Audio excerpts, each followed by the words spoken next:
Police ഒരു കാര്യം മനസ്സിലാക്കണ്ടേ? ഒരു യൂത്ത് ലീഗ് പ്രവർത്തകനെ വധിച്ചു എന്നതിന്റെ പേരിൽ മാത്രം CPM-ന്റെ ജില്ലാ സെക്രട്ടറി അറസ്റ്റ് ചെയ്യാമോ? അത് ശരിയാണോ? ആലോചിക്കേണ്ട കാര്യമായിരുന്നില്ലേ പോലീസുകാര്? പക്ഷേ അറസ്റ്റ് ചെയ്തു. ഒരു നിസാര കുറ്റത്തിനാ.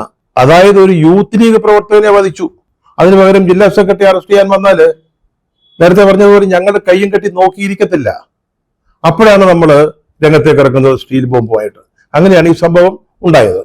പാർട്ടി ഉണ്ടാക്കിയ സ്റ്റീൽ ബോംബ, അത് പാർട്ടി ശത്രുക്കൾക്കെതിരെ ഉപയോഗിക്കാൻ വേണ്ടി തയ്യാറാക്കിയതാണ്. ഇപ്പോഴത്തെ സാഹചര്യം എന്തുവാ? പാർട്ടിയുടെ ജില്ലാ സെക്രട്ടറി ജയിലിൽ കിടക്കുക, ഒരു വധക്കേസുമായിട്ട് ബന്ധപ്പെട്ടത്. അപ്പൊ പിന്നെ നമ്മുടെ മുമ്പില് പോലീസല്ല പട്ടാളമാണ് വന്നുപെടുന്നതെങ്കിലും ഞങ്ങൾ കാച്ചും, ഞങ്ങൾ ബോംബെറിയും.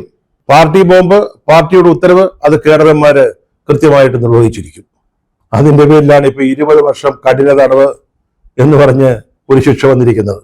അതിനെയൊക്കെ ഞങ്ങൾ നിസ്സാരമായിട്ട് കൈകാര്യം ചെയ്യും. 20 വർഷമെങ്കിൽ 20 വർഷം, ജയിലെങ്കിൽ ജയില്. അതിനെയൊക്കെ ഒരു പൂമത്തിയായിട്ട് കാണാൻ പറ്റുന്നവരാണ് വിപ്ലവകാരികളായ CPM-കാര്. അത് ഞങ്ങൾക്ക് പ്രശ്നമൊന്നുമല്ല. അത് വന്നതുകൊണ്ട് ഞങ്ങളാരും ഇലക്ഷനിൽ മത്സരിക്കാതിരിക്കാനും പോകുന്നില്ല. അതാണ് പറഞ്ഞത്. അല്ലെങ്കിൽ അതുകൊണ്ടാണ് പറഞ്ഞത് നിഷാദ് തന്നെയായിരിക്കും ഞങ്ങളുടെ സ്ഥാനാർത്ഥി. അദ്ദേഹം മുനിസിപ്പൽ തെരഞ്ഞെടുപ്പിൽ മത്സരിക്കുക തന്നെ ചെയ്യും.